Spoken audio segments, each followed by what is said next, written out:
have some good news and some bad news this morning regarding senior citizens and their budget. The Fox 5 I-Team's Dana Fowle says if you're living on a fixed income, it's time to crunch some numbers. Dana.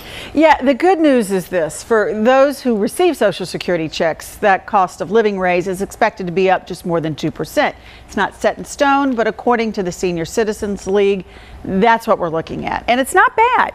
The problem is this. This same group reports that the elderly has lost 1/3 of its buying power since the year 2000. So your cost of living raise, while decent under the current economic conditions, isn't going to be enough for the rising cost of goods and services. So what do you do now?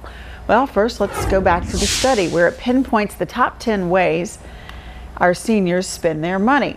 Top of the list is the monthly premium at Medicare Part B. It's up 195% from 2000.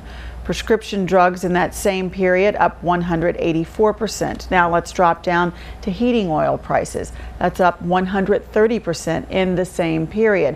Rounding out the top 10 list, oranges, a food staple. That's up 95% since 2000. Now your cost of living raises aren't keeping up.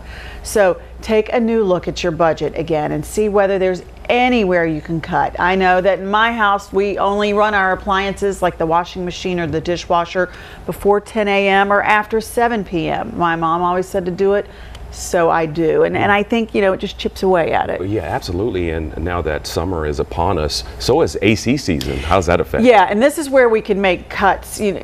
There are ways to cut back on your cooling costs. According to the Department of Energy, most heat that makes it into the house comes through the roof or through the windows. So for those sun-facing windows, plant a tree or a shrub there. Block some of that sun.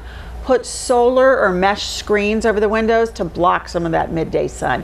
You can even put window films on the glass. Now, the Department of Energy also recommends lowering the AC to about 78 degrees during the day and raising it a bit at night or when you're not at home. And if you're using fans, put it next to a closed window and open the windows in rooms that are far from the fan. You know what I also do? I have a Georgia Power app and it tracks every day my consumption. So I saw yesterday that it cost me $9 to run my AC when it usually costs $2 or $3, which means the kids were in the house with the doors open. I'm gonna have to get that app. You know, the other thing that drives me crazy is those little gaps underneath the doors. They say you can buy things. You can. That can block go to your local hardware store. That is an easy fix because I've had that too. Easy fix. All right, great ways to save some money. Dana, thank you.